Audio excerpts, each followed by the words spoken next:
talking about the lights. So Pastor's preaching yesterday.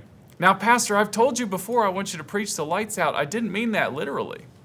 It was crazy. It really was The funny. lights started flashing. They didn't bother me. I just thought, people are going to get caught up in what they're, in the light. I mean, you can't help but when you're all of a sudden in the dark and then it's on and it flickers and it's, Well, I'm grateful for Ralph Schrock because he went into damage control mode and he got it to a place where it was working, and it sort of worked in the second service. Is that what Ralph did? Was he an electrician or lighting? Well, no, expert? Ralph still works. No, lights are just a hobby to Ralph. He works.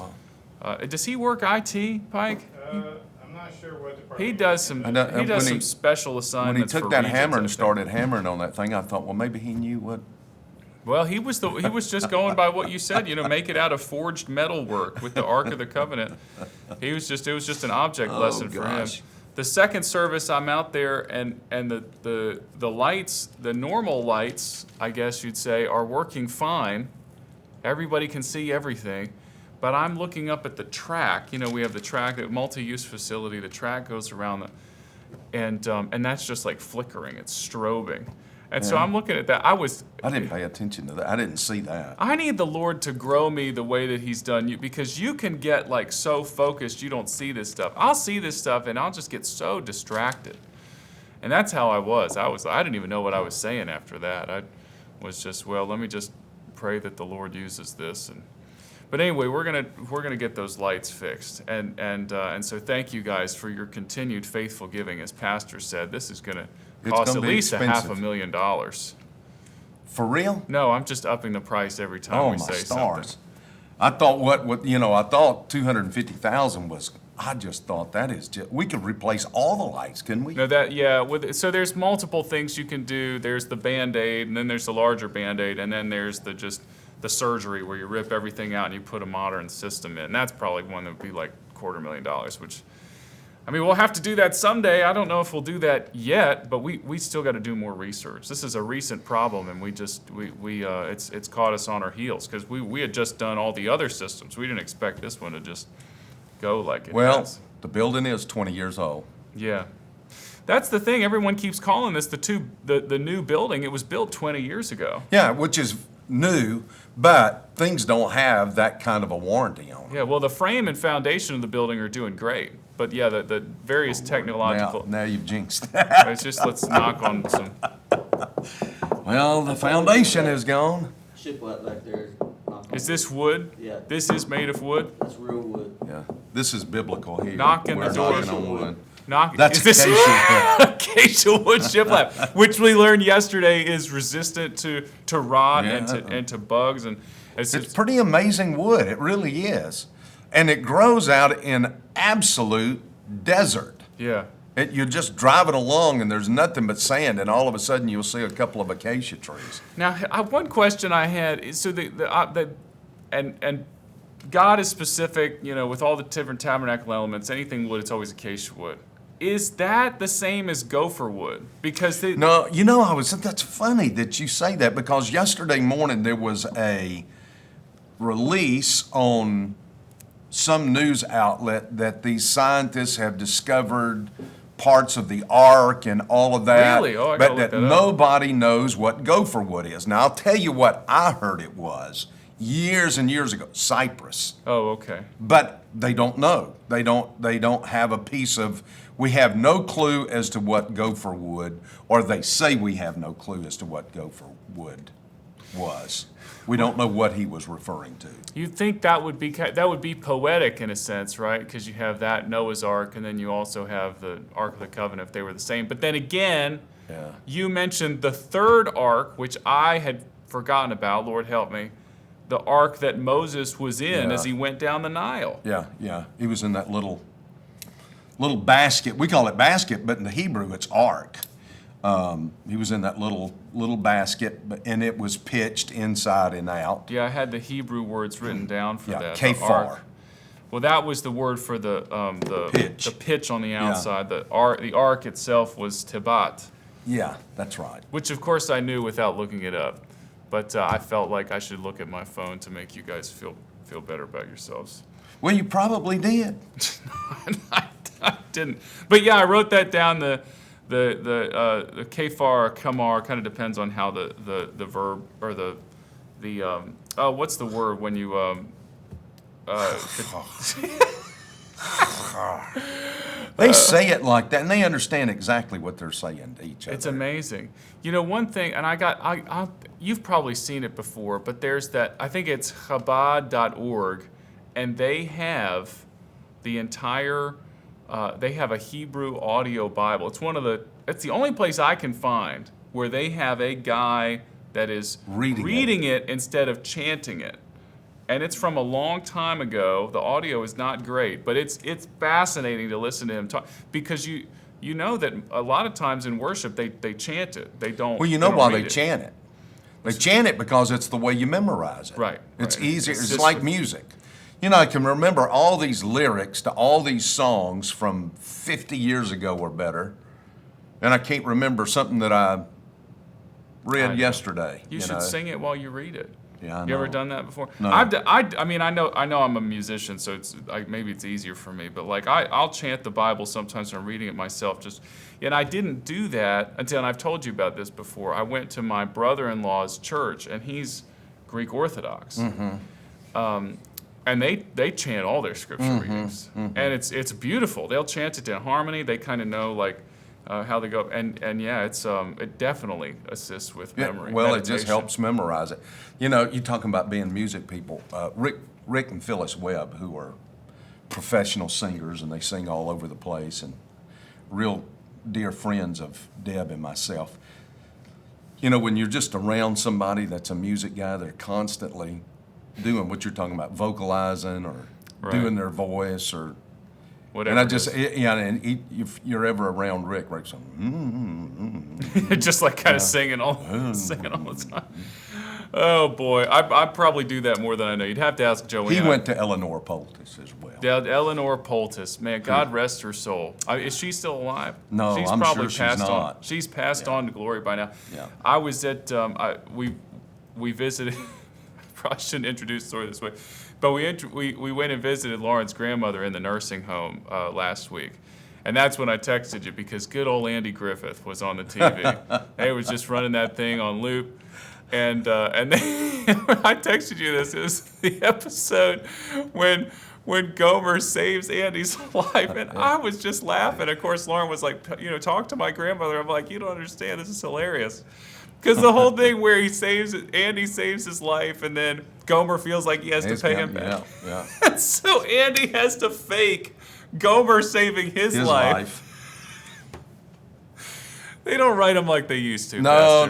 I told that the other night. I was watching Barney, break through the wall of the beauty shop when he got locked into the safe down at the bank. I'm gonna cry laughing. And he breaks through the wall of the beauty shop, and the woman sitting in the chair looks at him when he comes out, and he's dressed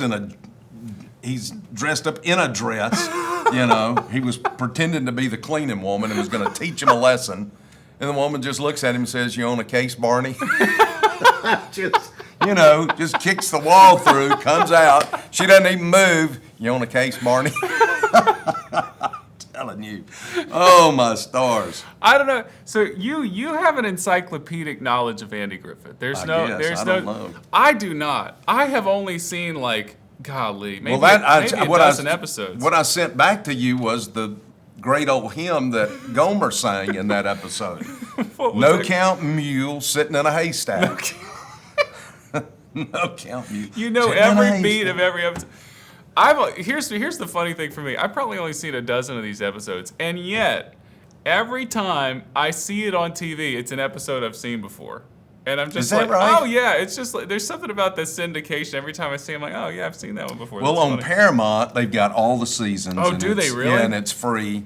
They don't charge you for them, so I need to put that on for the you kids. need to start with the very first one and watch the first 5 seasons. Then after that, go back and start over. Now, but this was the old, this was the old days when a season had like 60 episodes in it. yeah, right? they had a lot of They had episodes. so many. I've seen all of Gilligan's They Island. actually would work. Today they shoot 6.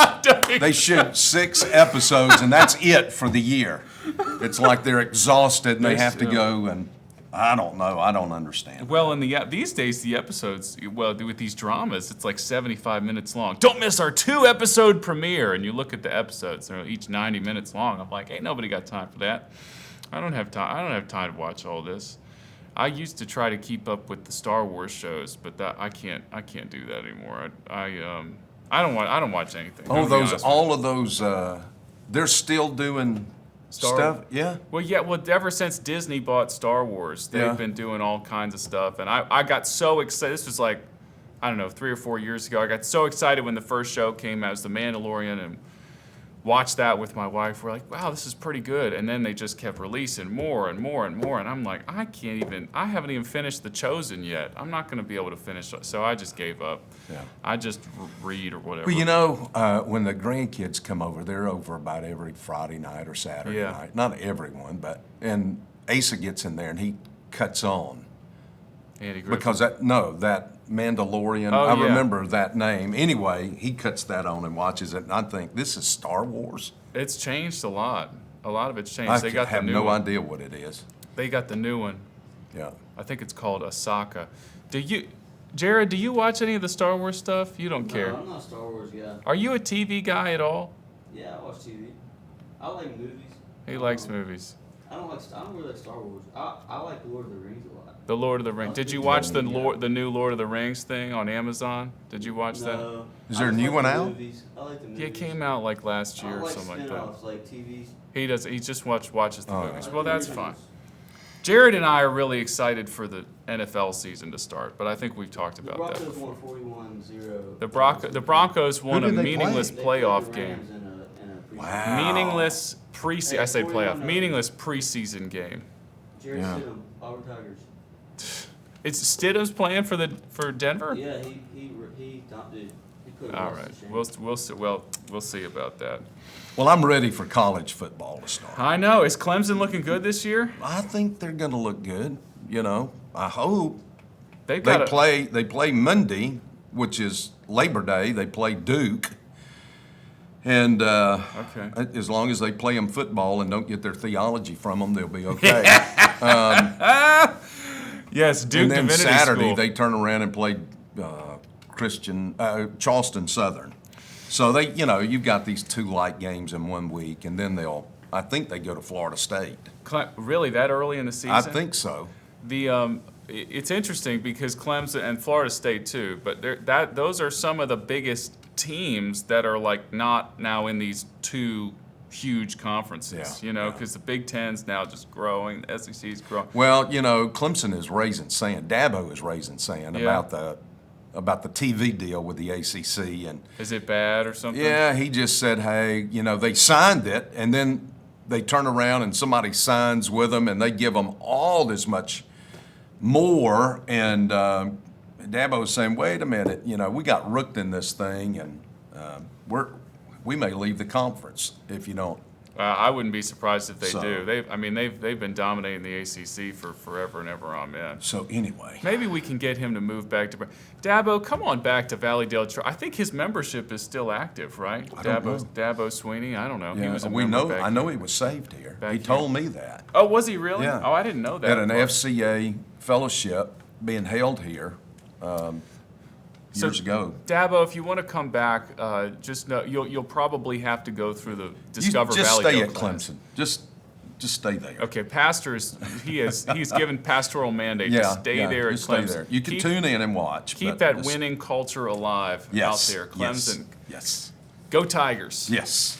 Do you say go Tigers? I know LSU. I says don't go have to. Tigers. My wife says. Your it. wife says she says I it don't have for to you. say it. I just on cue. She says it for you. Go Tigers. Yes, Go big Tigers. Clemson fan. The Brunson household, big Clemson fans. What a great team to follow. All right, you think we should Good. talk about this message? Maybe so. Maybe so. Get Oh, into let it. me get back over here We to sort where- of touched on it a little bit earlier when we were talking about the acacia wood and the gopher wood. We talked about how there's 3 arcs now. One. I don't know if I want to start at the end, but hey, I want to make sure we get this in. Okay. And then we can move backwards. Because you used this illustration in the first service and you didn't get to it in the second service because the service was packed. And you talked about how you talked first about Herod's temple had nothing in the Holy of Holies. Right, But right. can you please tell us again about, like, there was a time when the presence of God did return to that temple when Christ was 12 Yeah. years old? Did I not do that in the second Not service? in the second service. No, I thought that was masterful. Well, here, when the veil splits, it's revealed there's nothing back there in the Holy of Holies. And in essence, you can say this of that whole generation of the priests, of the Pharisees, of the Sadducees, of the whole group of them, they were playing at this thing. Right. It was not really real to them. They were just going through motions, playing at it, and the presence of God was not there. And you would never know that, with the way they were going after everything. So the fact is that when Christ was born, John says he came and he tabernacled, Yes, he that's dwelt, important. the word is tabernacled, among us. And so when Christ walks into that temple as a 12-year-old boy, of course, you could go back to when they took him to the temple to be dedicated. good point, yeah. Here is the tabernacle coming. Here's the ark of the covenant coming. Here's the one that doesn't just contain God. Here is God. Here is the presence of God. And when he comes back at 12 years of age, and then when he walks in at the beginning of his ministry, I think there were two cleansings of the temple as John talks about the first one, and then there's the second one Second at one the later end on. of his ministry. Yeah, that Jesus walks in there. Here's the Ark of the Covenant. Here's the presence of God that's walking around. I was thinking about that early this morning. In fact, thinking about the tabernacle in chapter 40 of Exodus and what I'm going to be doing on the 10th of September is that now the tabernacle is constantly moving. Mm-hmm. It never settled down. But why? Because we're that tabernacle. Right. We're Right. that tabernacle. And the Spirit of God dwells in us. So we're constantly taking the Spirit of God wherever we go, so to speak. Yeah. Wherever we go, the Spirit of God is going. That's it. I'm really looking forward to that message. I've got a lot of questions about that, but I first wanted to say that you've done the important work of showing us with the tabernacle the holiness, the otherness, the separation of God's presence because His power. No man can see my Right. face and live. And I think that when you talk about it in context of Christ, it makes it that much more awe-inspiring that people walked face to face with the Son of God. That they looked, in a Yeah. sense, they looked upon the face of God. Like, that's how much of a difference the new covenant is from the old. Yeah, I love that. And I know some people, for some reason, have a lot of upset with it. The song by Mark Lowry, Mary, Did You Know? Mary, when you kiss the face of that baby, you kiss the face of God. It boggles the mind to Yes. think of that. It does. Well, it should boggle our mind. Yeah. You did a good job. I see you going there to Samuel. You did a great job of again, I mean, you always do a great job, but I'm thinking like in terms of the congregation, like helping us see that the ark was a really big deal. It was, before Christ, it was the physical embodiment of God's presence on earth. And you took us to Joshua and you showed how people had to follow almost a mile behind the ark. Yeah. That was fascinating to me. Yeah. And Yeah, the priests were up the river, and that's where the water rolled back, and they were to stay almost a mile distance away and cross over. so they dammed the water in a sense. And Yeah. then there's no flow of the water. And then That's right. It rolls back. Someplace in Scripture it says it went back up to Adam. There's a little place called Adam, not the person, but a place along the Jordan River. And it walled back up that far. And then the people walked on through. And then the people walked on through. So there's that separateness. I wanted to talk a little bit about Uzzah. Is that where you're going? What do you got? No, here for I us? was looking at what I was going to do this coming Sunday. I was just going to 1 Samuel chapter 3, where it talks about the lamp of God had not yet gone out, which is interesting. Oh, okay. It evidently was. Well, there's a lot of symbolism there in that. Well, and I've got so many questions. Let's talk about Uzzah real quick because Okay. I was really, really glad that you brought this up because I in the past I have not understood it. I'll lay my cards on the table. Why did Uzzah die so quickly when he put his hand on the ark? And you unpacked that it was. You showed us his pride in that act because he should have known better. He really should have known. Well, he what to did. do. I am certain that he did, being a priest and being of the lineage of Kohath. He was a Kohathite. He was one of the ones. So he should have known. He should have said to David, David, we can't carry this thing like this. They placed the ark of God on a new cart that they might bring it from the house not of a Abinadab, which was on the hill. And Uzzah and Ahio, the sons of Abinadab, were leading the new cart. Well, he should have known that. And that's why I went back and I made reference to the poles. Right. They were never to be removed from the ark.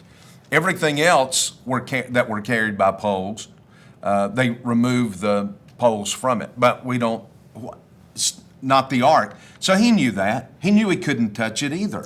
Well, that's part, it seems, of like there's no maintenance of the ark. You put the poles in, you leave them there. Yeah. You don't clean the ark, you don't dust the ark, you don't do anything to it. God's going to take care of himself. And that was a big Right. point that you made. Like And he also would have known about the men of Beth Shemesh who looked looked at the ark, and God killed about 50,070 of them. He would have known all that history. So I think it was an act of pride, personally, on his part. I got this, God. I've got this. I can handle this. I'm special. Of course, the Kohathites were known for, they always wanted to be the ones in charge of everything. Well, you mentioned Korah's rebellion. Yes. That was the most famous example Yeah. of that. And then, and that goes hand in hand with what was inside the ark, that Aaron staffed it. But if you guys did not watch that message yesterday, you just got to go back to it. There's too many good things in there. There was too much. I'd put too much into it. Well, that's why I wrote down a couple more. I don't think you put too much into it, but what I mean is there were a couple times where you referenced something. I'm like, I need to pick his brain about that. And one was, can you give us any more information about what Jeremiah did? You said you read in the Maccabees. It's in the book of Maccabees. I can't remember first or second Maccabees, but where we're told that Jeremiah went before the Babylonians invaded, before they got there, and he took the ark and he hid it. And Maccabees says that he took it over to Mount Nebo and hid it in a cave there.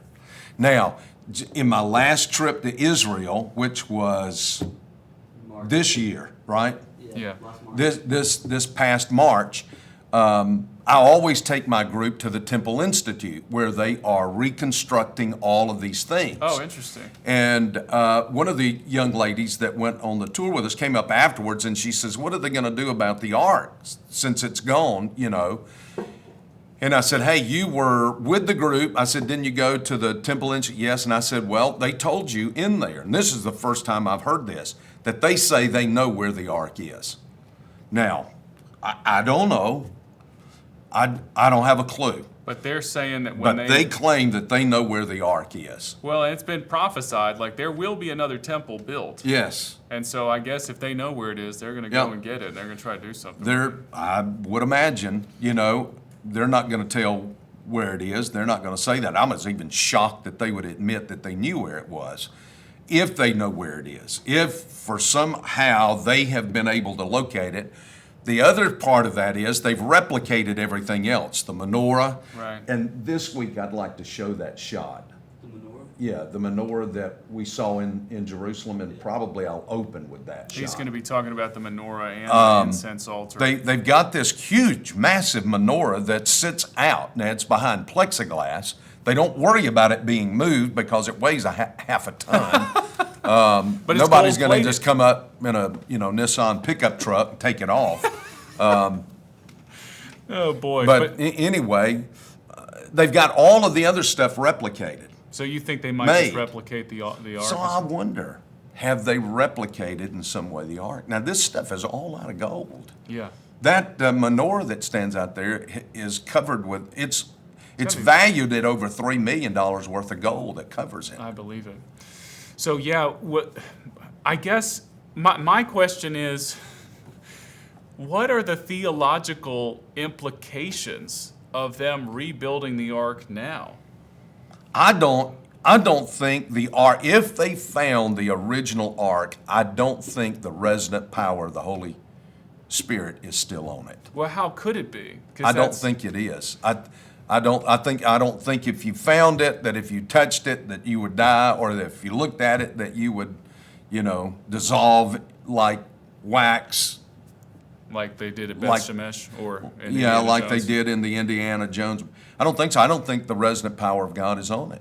Because the tabernacle, the true tabernacle came in Jesus Christ.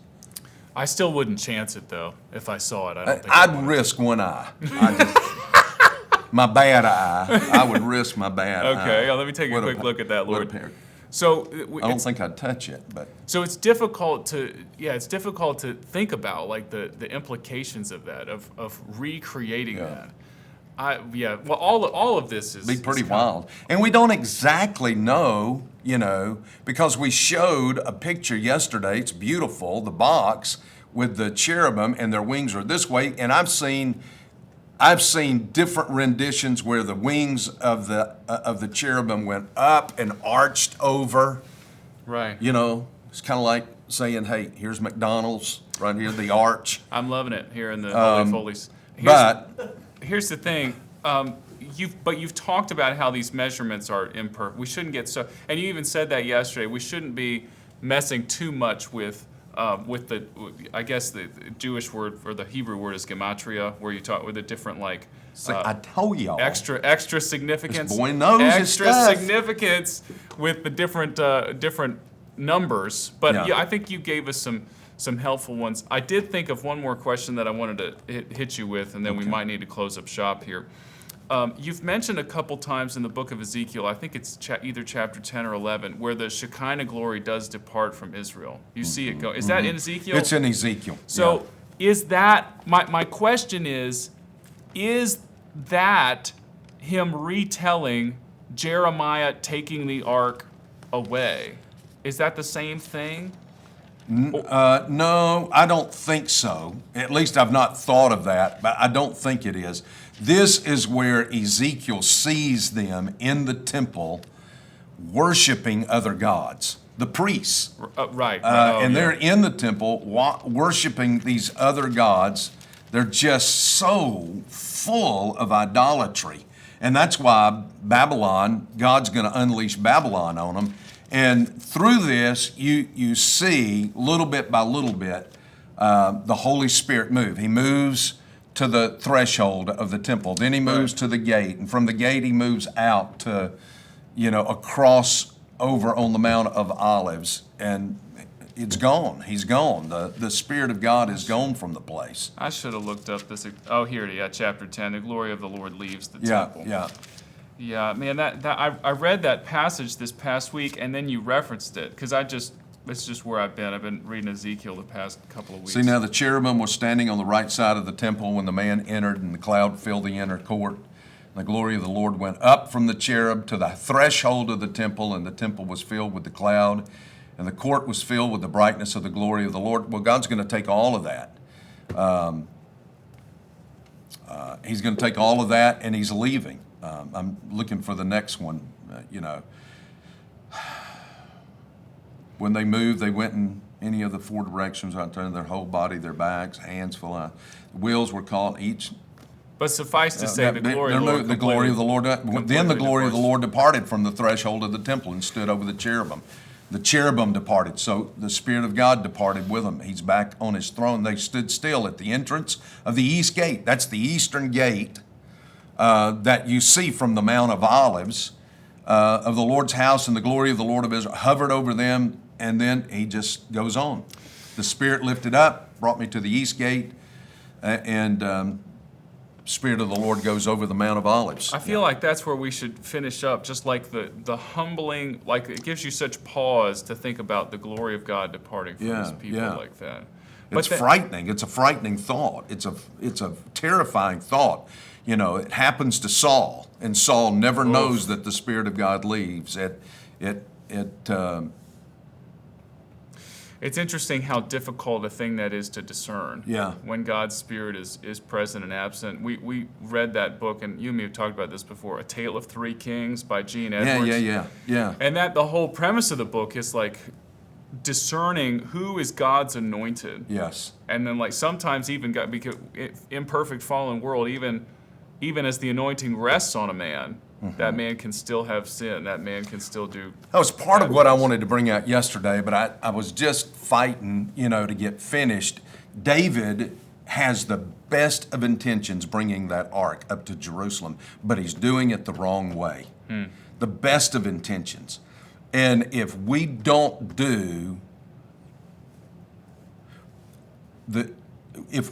follow the instruction of God, the best of intentions can be disastrous, which it was for Uzzah.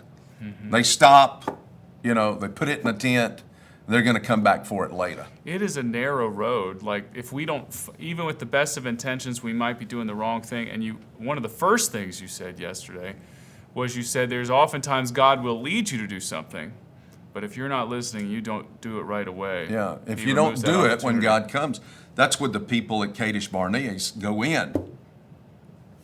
They send in the 12 spies. 10 bad report influences the entire nation. That's why when Joshua comes to send in spies, he sends in 2. He doesn't send in 12. He sends in 2, and they're going to come back with a good report. Small committees are much better. Some modern Oh, Baptist gosh. implications, yeah, right? yeah. I know you've learned that the hard way. Hey guys, great week ahead of you. Still continuing with midweek series this Wednesday night. If you Yes. haven't already, make sure that you RSVP for the 50th anniversary. We need a lot of Hey, volunteers. listen, that we day. had over 600 here this past Wednesday night. Oh, that's All great. over campus, yeah. That's great. Over campus, we had over 600. New record, I think, in Awana. Oh, I believe it. Yeah, Awana's going strong. We're doing great in choir as well. We're preparing for the 50th anniversary stuff. That's the next big thing. So RSVP, valleydale.org. 2 weeks. valleydale.org/50. Say 2 weeks, it'll be over, yeah. Say goodbye, Pastor. Goodbye, Pastor.